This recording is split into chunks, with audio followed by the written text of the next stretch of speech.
L'information de 23 heures sur RTI1. Madame, monsieur, bonsoir. Les titres sommaires de ce journal. Ouverture à Abidjan de la 8e édition de l'Africa CEO Forum, la 10e édition.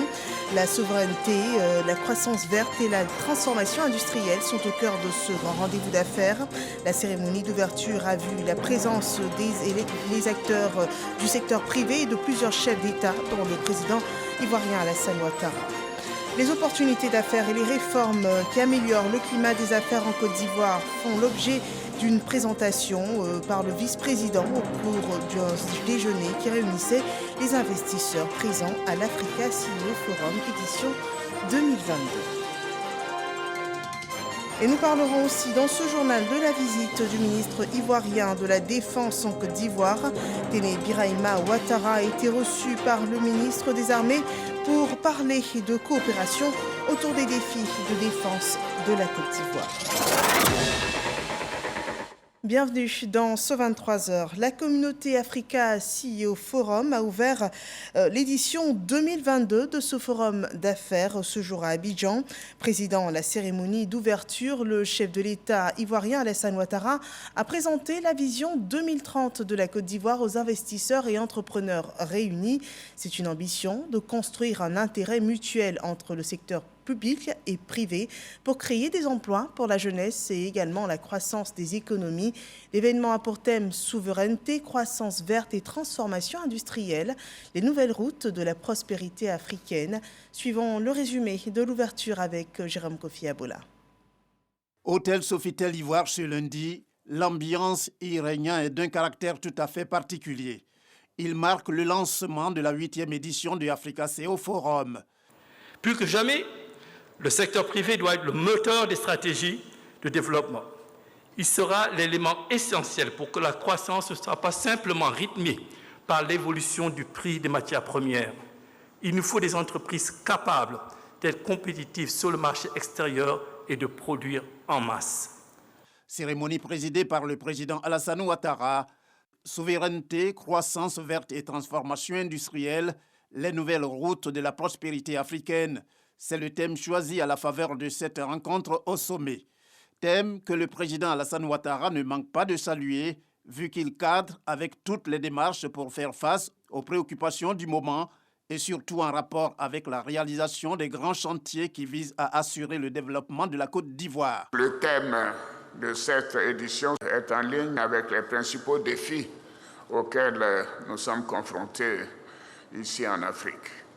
Donc ce thème permet également d'insister sur le rôle moteur que doit jouer le secteur privé dans le développement de l'Afrique à travers notamment la production et la transformation locale de nos produits de première nécessité. Notre vision est de construire un partenariat d'intérêt mutuel entre le secteur privé et le secteur public pour créer bien sûr des emplois pour notre jeunesse et aussi une croissance durable et verte de nos économies. Et à cet égard, la Côte d'Ivoire a lancé un nouveau plan national de développement 2021-2025 d'environ 100 milliards de dollars, dont les 3/4 sont attendus du secteur privé. Et nous avons également adopté à l'occasion de la COP 15 le Abidjan Legacy Programme, qui est un programme de restauration des terres d'une valeur de 2,5 milliards de dollars sur 5 ans. Car en 60 ans d'indépendance, le couvert forestier en Côte d'Ivoire a été diminué de 80%. Donc il faut essayer d'améliorer le couvert forestier dans les années à venir, pour nous-mêmes, mais également pour l'humanité. Je souhaite donc que ce forum constitue une plateforme privilégiée pour vous, les décideurs du secteur privé et public, en vue de faire des propositions concrètes et nouer des partenariats pour profiter des opportunités avec la mise en œuvre de la zone de libre-échange internationale, la ZLECAf, et ce grand marché africain intégré de plus de 1,2 milliard d'habitants, et ce marché qui atteindra le double, 2,5 milliards d'habitants en 2050. Le premier panel qui a suivi l'ouverture des travaux a vu la participation du président ghanéen Nana Akufo-Addo, qui s'est félicité de la convergence de vues en ce qui concerne la politique de développement prônée par les autorités ivoiriennes. C'est le deuxième sommet de Africa CEO Forum qui se tient sur le sol ivoirien après la session qui s'est déroulée en mars 2016. Voilà, c'est donc la 8e édition de l'Africa CEO Forum, un événement lancé il y a 10 ans, en 2012, un rendez-vous incontournable pour les chefs d'entreprise, les startups et les décideurs et des personnalités du monde des affaires. Le chef de l'État a rencontré en marge de ce forum des partenariats techniques, investissements, inflation, renforcement de la stabilité de l'économie et le rôle de leadership de la Côte d'Ivoire dans la région. Voilà en gros les points abordés au cours de ces audiences que rapporte Jérôme Kofi Aboula. Elles sont au nombre de 4 personnalités qui, en marge du 8e sommet de Africa CEO Forum, ont tour à tour été reçues ce lundi par le président de la République, Alassane Ouattara. C'est avec Maktar Diop, directeur général de la SFI, que le chef de l'État a ouvert cette série d'échanges. Ce fut un échange avec son Excellence le président de la République pour faire le point sur la coopération entre la Côte d'Ivoire et la SFI. Nous avons une coopération qui est très importante dans plusieurs domaines, dans le domaine du secteur bancaire et du secteur financier. Dans le secteur agricole, nous sommes en train de financer un certain nombre d'entreprises, aussi bien locales qu'internationales. Et donc nous avons discuté des priorités que le gouvernement avait, notamment dans le secteur du logement. Donc nous allons poursuivre tous ces dossiers et nous comptons augmenter de manière significative nos engagements en Côte d'Ivoire. Succédant au directeur général de la SFI, le vice-ministre du Commerce des États-Unis a aussi échangé avec le président de la République, Alassane Ouattara. Les relations bilatérales, notamment dans le domaine commercial, ont été évoquées. We also discussed the need to find ways to ease the challenges. Nous avons parlé des défis mondiaux concernant l'insécurité alimentaire, l'inflation, le prix du carburant, l'alimentation. Nous avons parlé du rôle de leadership de la Côte d'Ivoire dans la région. C'est un modèle et un pôle de stabilité.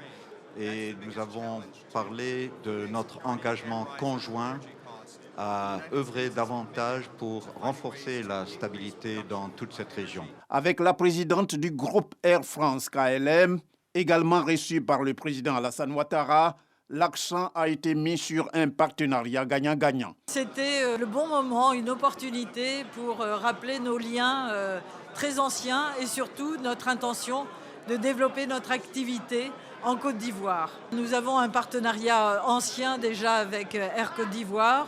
Nous souhaitons le développer et nous souhaitions aussi avoir l'avis du président sur les développements possibles. Même ambiance quand la présidente directrice générale de RAS Ivoire et le président de la République, Alassane Ouattara, se sont rencontrés. Il s'agissait essentiellement de faire le point des investissements du groupe RAS en Côte d'Ivoire. Donc le groupe RAS a investi 173 millions d'euros dans la construction d'un port que nous inaugurerons jeudi à San Pedro, un terminal industriel polyvalent qui va permettre de traiter les produits vraquiers, liquides et solides. Nous avons également parlé donc de la suite de l'ambition du groupe RAS d'accompagner la vision du gouvernement, du président de la République, notamment en termes d'industrialisation pour la création d'emplois et de valeur ajoutée dans le pays. Ces personnalités, après avoir rencontré le président de la République, Alassane Ouattara, ont toutes marqué leur intérêt à cette 8e édition de Africa CEO Forum par leur présence à Abidjan parmi plus de 1500 participants. Voilà des rencontres qui interviennent alors que des réflexions sont menées pour la mobilisation des ressources nécessaires au financement du plan national de développement sur la période 2021-2025. À ce forum participent des chefs d'État. La cérémonie d'ouverture a été faite en présence du président ghanéen Nana Akufo-Addo et cet après-midi sont arrivés à Abidjan les présidents des républiques du Niger et de la Mauritanie, Mohamed Bazoum et Mohamed Ould Ghazouani. Ils ont été accueillis par le ministre conseiller spécial du président de la République, Ali Koulibaly. Ils prendront part demain mardi à la suite des travaux du Africa CEO Forum. Et en attendant, demain, les investisseurs présents au forum étaient conviés à un déjeuner ce lundi. Le vice-président Tiemoko Meïlie-Kone a à cette occasion présenté les opportunités d'investissement et les réformes d'amélioration du climat des affaires en Côte d'Ivoire. On en parle avec Awa Touré. Le vice-président de la République, Tiemoko Meïlie-Kone, au déjeuner dédié aux investisseurs de Africa CEO Forum, édition 2022, a salué l'ensemble des participants et plus particulièrement Amir Ben Yamed, le président du CEO Forum, qui a su faire de cet événement un rendez-vous de référence internationale. L'occasion aussi pour Tiemoko Meïlie-Kone de présenter les opportunités d'investissement en Côte d'Ivoire ainsi que les réformes structurelles entreprises en vue d'améliorer l'environnement des affaires et rendre la destination Côte d'Ivoire plus attractive. Ces réformes ont permis d'améliorer le classement du pays au niveau de l'environnement des affaires, de la lutte contre la corruption, de la compétitivité de l'économie et de l'attractivité des investissements. Notre pays travaille également à maintenir cette dynamique à travers notamment la digitalisation des procédures administratives, la création d'infrastructures industrielles de transformation locale de nos produits dans les zones de production de ces produits. Il est bon aussi de mentionner que le gouvernement, à l'écoute du secteur privé, a pris des mesures complémentaires visant à améliorer d'abord la fluidité de l'efficacité de la chaîne de dépenses publiques, et c'est important de le souligner, de réduire les délais de paiement aux entreprises et améliorer la sécurité juridique et judiciaire.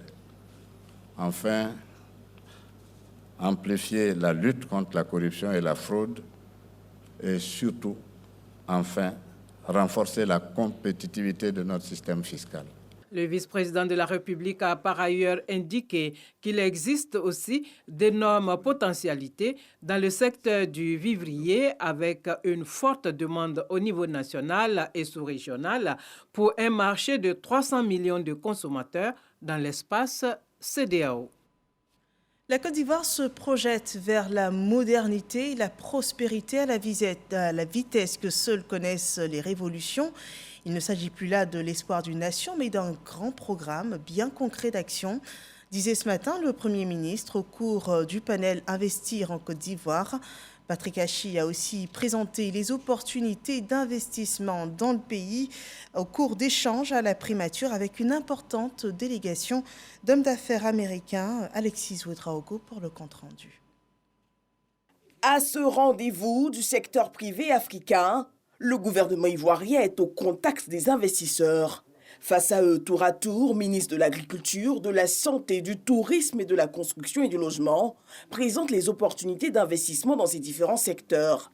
Invité au pupitre, Patrick Hachi présente l'impact des réformes mises en œuvre pour améliorer l'environnement des affaires. Grâce à ses infrastructures de qualité, à son climat de paix intérieure, à sa sécurité juridique réelle, à sa législation fiscale compétitive pour les investisseurs, la Côte d'Ivoire est aujourd'hui la porte d'entrée naturelle vers deux marchés les plus prometteurs.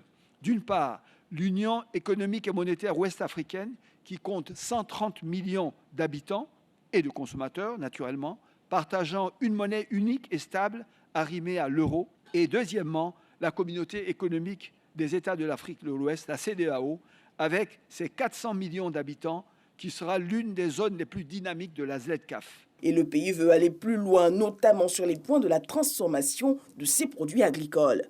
Nous devons transformer bien plus, exporter bien plus de produits semi-finis pour créer, en fin de compte, bien plus d'emplois et de richesses ici, pour une jeunesse qui ne cesse de croître et veut s'insérer. C'est pour cela que nous voulons réaliser 100% de première transformation d'ici 2030 sur notre production de cacao.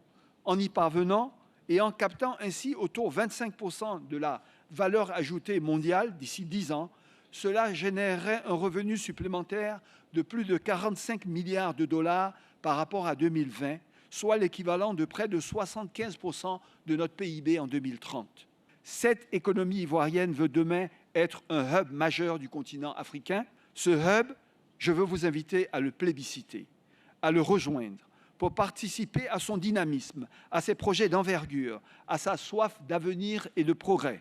Des échanges qui se sont poursuivis à la mi-journée à la primature, où le Premier ministre a eu une séance de travail avec une importante délégation d'hommes d'affaires américains, conduite par l'honorable Don Graves, vice-ministre au commerce américain. Une rencontre qui vient concrétiser la volonté des deux pays de renforcer leur collaboration, 3 mois après le séjour du chef du gouvernement à Washington.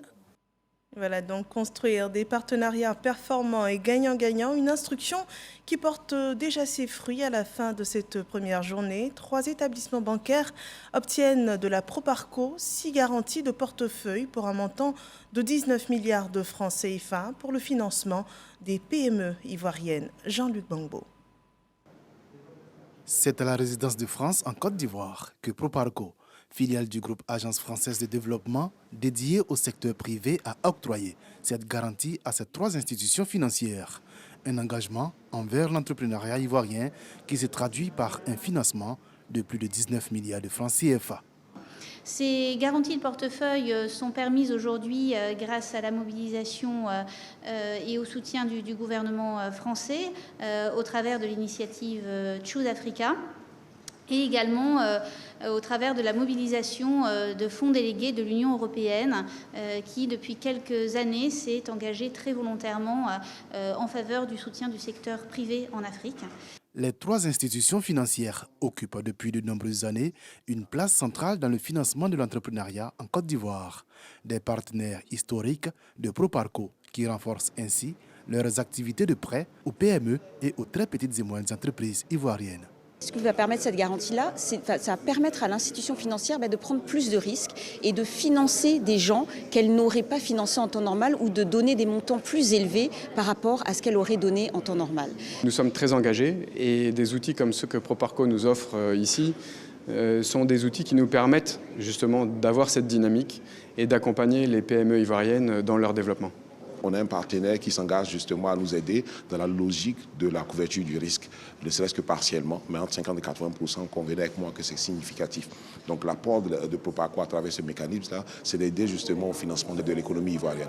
Témoin de ces signatures, l'ambassadeur de France en Côte d'Ivoire, Jean-Christophe Béliard, mais également Jean-Marie Aka, président du patronat ivoirien. Il s'est réjoui de ce souffle nouveau, impulsé ainsi au financement du secteur privé. Voilà, l'Africa CEO Forum se poursuit demain. Retrouvez à nos différentes éditions les points marquants de ce rendez-vous des grands investissements. Dans le reste de l'actualité ivoirienne, le ministre de la Défense, Téné Birahima Ouattara, a rencontré le ministre des Armées de France. Une rencontre axée sur la coopération entre la Côte d'Ivoire et la France dans le cadre des engagements du système de défense ivoirien. Hervé Blé. Un autre de marque chez le ministre français des Armées. Le ministre d'État, ministre de la Défense, Téné Birahima Ouattara, a évoqué avec Sébastien Lecornu la coopération militaire entre la Côte d'Ivoire et la France, une coopération qui se porte bien, mais que la Côte d'Ivoire souhaite voir renforcée. Je lui ai dit un peu quelle était la situation en Côte d'Ivoire, la situation sécuritaire dans notre pays. Et je lui ai expliqué aussi tout ce qui est déployé par le gouvernement ivoirien, avec bien entendu l'appui des forces de défense et de sécurité pour faire face à 2 fléaux importants qui ravagent la Côte d'Ivoire. Il faut dire les choses comme elles sont. D'une part, il y a le défi terroriste que tout le monde connaît. D'autre part aussi, il y a le fait que nous sommes confrontés depuis quelque temps à un trafic de la drogue. Nous avons eu des échanges assez riches pour indiquer principalement quel était l'appui attendu de la part de l'autorité ivoirienne de l'État français. La France fait beaucoup déjà pour la Côte d'Ivoire. Nous avons souhaité que nous puissions étendre un peu plus la coopération militaire et les assurances nous ont été données par Monsieur le ministre Lecornu sur la disponibilité de la France à continuer à accompagner la Côte d'Ivoire pour que la Côte d'Ivoire soit à l'abri de tout danger. Le ministre d'État, ministre de la Défense, Téné Birahima Ouattara, est en France, où il participe depuis ce début de semaine à Eurosatory, le mondial de la défense et de la sécurité terrestre et aéroterrestre.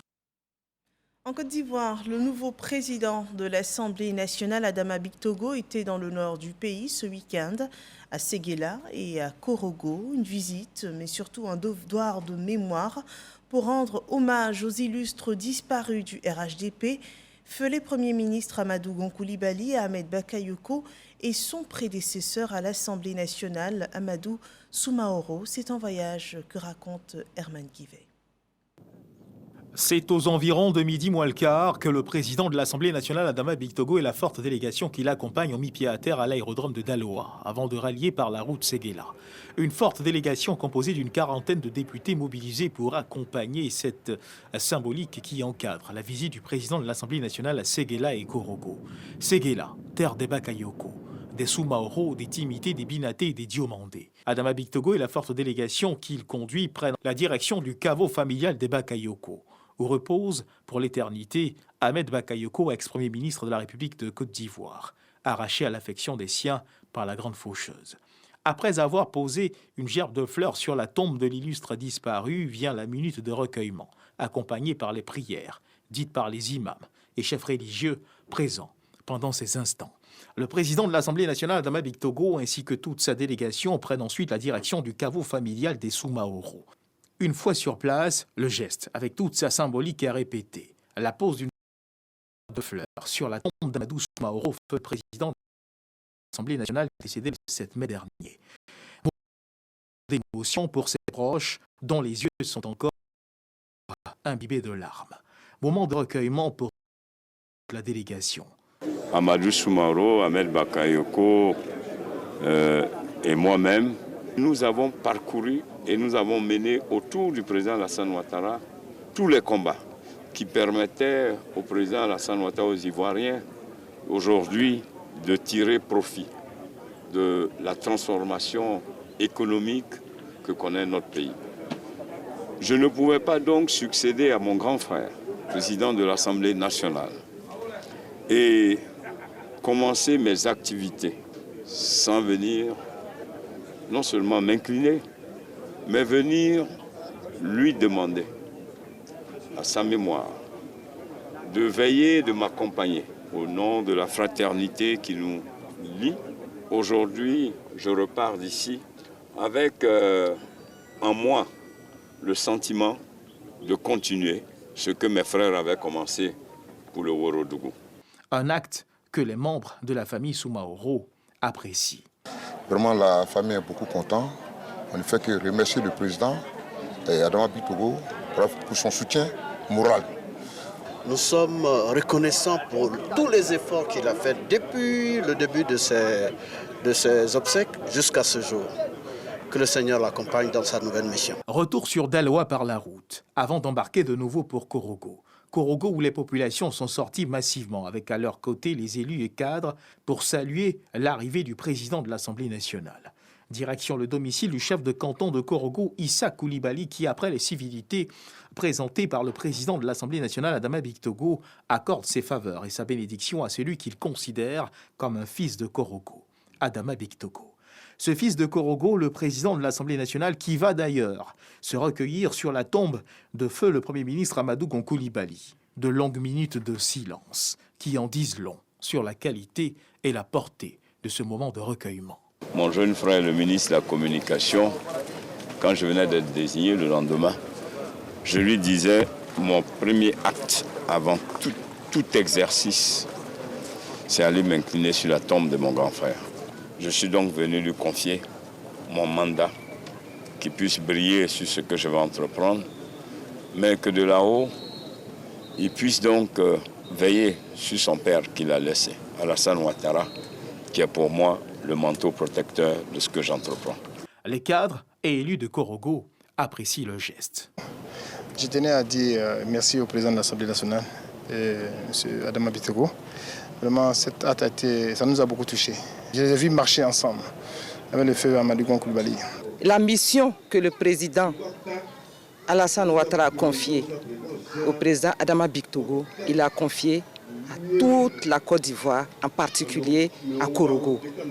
Donc nous allons prendre cette candidature-là, cette présidence-là, à bras le corps, comme l'aurait souhaité mon grand frère, feu le Premier ministre Amadou Gon Coulibaly. Cette visite est surtout le témoignage du fait que le président de l'Assemblée nationale sait se souvenir qu'il puisse, comme il l'a fait du temps où Amadou Gon vivait, se mettre entièrement à la disposition du président de la République, comme l'était Amadou Gon, entièrement à la disposition de la République de Côte d'Ivoire. Pour accompagner cet élan de recueillement, mêlé de reconnaissance, les chefs et guides religieux ont formulé des prières de bénédiction pour que la confiance entre le président de l'Assemblée nationale et le président de la République Alassane Ouattara se renforce davantage. Des bénédictions pour la réussite, le succès de sa mission à la tête de l'Assemblée nationale. Cette journée du 13 juin 2022 marquait le début de la phase écrite du BEPC, session 2022. 547 831 candidats sont inscrits pour les compositions. La ministre Mariatou Koné était ce matin au lycée Mami Oufoué-Fété de Bingerville. Sephora Zegui. Lycée Mami Oufoué-Fété de Bingerville, 7h30 ce lundi 13 juin. Premier jour de composition au BEPC. Fouille méticuleuse à l'entrée du centre d'examen.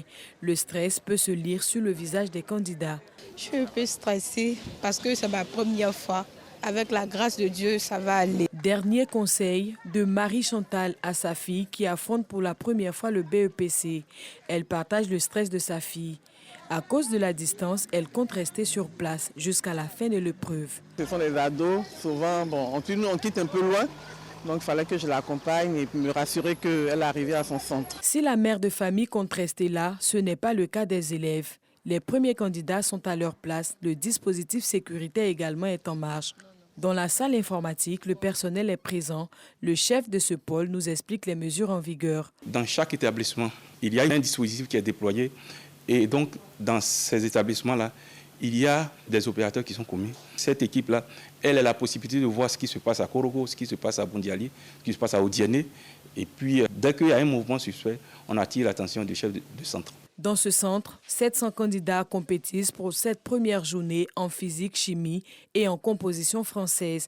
Le chef de centre explique les dispositions prises. Nous avons des détecteurs de métaux à l'entrée et donc contrôlons si les enfants n'ont pas de portable. Et ils ne rentrent qu'avec des pochettes transparentes. Pas de sac. Un visiteur et non des moindres, Mariatou Koné, la ministre de l'Éducation nationale et de l'alphabétisation, venue s'imprégner du bon déroulement des épreuves. Mais à son arrivée, un fait marque l'attention. C'est la bûcherie qui a commencé. Donc, comme c'est pas qu'on est en train de le regarder, il est en train de glisser des trucs dans le contrat. Quand c'est comme ça, on a un point focal sur place. Nous l'interpellons pour que le chef de centre ou bien le chef de secrétariat soit également servi. Et ici, c'est à Bobo. Il y a le jeune homme qui avait mis quelque chose. Une chose est sûre, l'accent est mis sur la sécurité afin de lutter contre la tricherie et les moyens sont mis à disposition. Nous voulons vraiment, j'insiste, évaluer les enfants eux-mêmes, ce que les enfants ont appris. Nous voulons la valeur intrinsèque des enfants et non des résultats de tricherie. Quel est le niveau réel de l'enfant de Côte d'Ivoire? Quel est le niveau réel de l'élève de Côte d'Ivoire? C'est ce que nous souhaitons. Et donc, nous encourageons tout le monde à nous aider dans ce sens, à faire en sorte que les résultats soient les résultats sortis des tripes des enfants. Cette année, 547 831 candidats repartis dans 875 centres de composition prennent part à l'examen du BEPC et aux tests d'orientation. Parmi eux, 69 candidats en situation de handicap. L'objectif zéro tricherie pour ces examens. Suivons à présent le point Covid de ce 13 juin.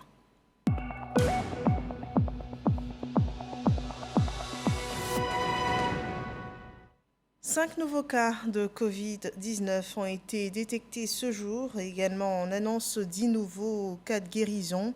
À cette date, le virus aura fait dans le pays 82 492 cas confirmés. La campagne vaccinale se poursuit.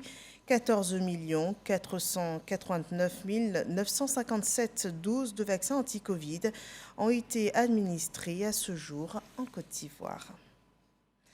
Ce 13 juin, la Côte d'Ivoire célébrait officiellement à Beaunois la journée internationale de la biodiversité, la santé de la terre et notre bien-être. Voilà le credo de cette journée dont parle Grace Kando. Le parc Mplousoué de Bonois dans la région du Sud Comoé, superficie 16 hectares, choisi pour la célébration officielle de la Journée internationale de la biodiversité. Le parc est quelque peu délaissé, donc nous avons entrepris de le rénover, de créer une piscine, un espace récréatif et puis une galerie pour que les jeunes puissent exposer leurs arts. Il est dit que dorénavant, dans tout lotissement qui se fera dans la commune, dans la sous-préfecture, 15% de la superficie du lotissement doit être réservée à la végétation, soit à la culture, soit à des forêts. La biodiversité ou la diversité biologique est l'ensemble du vivant et de son habitat. Une cérémonie marquée par une séance de sensibilisation sur l'entretien et la préservation des parcs urbains. Cette célébration est aussi le lieu d'entretenir les garagistes sur les dangers liés à la mauvaise utilisation des huiles usagées. Très souvent, les garages produisent des déchets dangereux liés donc à leur activité et pour lesquels ils n'ont pas conscience. Ils ne connaissent pas donc la portée de la mauvaise gestion de ces déchets-là. Les garagistes désormais devraient disposer dans chaque garage des récipients pour pouvoir recueillir toutes les huiles usagées, les huiles de vidange et les entreposer afin que les entreprises de recyclage puissent venir les récupérer. La célébration de la Journée internationale de la biodiversité s'inscrit dans le cadre de la quinzaine nationale de l'environnement et au ministre Jean-Luc Assy d'expliquer les bienfaits des parcs et réserves. Je voudrais saluer l'ingéniosité de la communauté EIV qui a pris l'initiative de créer un parc en plein cœur de la ville de Bonois. Les parcs ont des effets positifs sur la réduction de l'obésité, de l'embonpoint et de la morbidité. Ils produiraient des bienfaits au chapitre de la santé mentale, réduction des symptômes de dépression, du stress, en plus de procurer un sentiment de bien-être à leurs utilisateurs. Une visite guidée et une opération de planting d'arbres au parc Mplousoué de Bonois ont constitué le point d'orgue de la cérémonie. Dans l'actualité, hors de chez nous, au Burkina Faso, au moins 50 civils sont morts dans une attaque de djihadistes présumés contre le village de Seitanga, dans le nord du Burkina Faso. Un des plus lourds bilans depuis la prise de pouvoir de la junte militaire en janvier dernier. L'attaque a eu lieu dans la nuit du samedi 11 au dimanche 12 juin. A précisé le porte-parole du gouvernement, Seitanga avait déjà été frappé jeudi dernier par une attaque djihadiste qui avait tué 11 gendarmes. L'armée burkinabé avait annoncé avoir tué une quarantaine de djihadistes à la suite de cette attaque. Selon les organisations humanitaires dans le nord du pays, 3000 personnes ont été recueillies dans des villes voisines depuis dimanche après avoir fui Seitanga. Voilà, ce point referme ce journal. Merci de nous avoir suivis.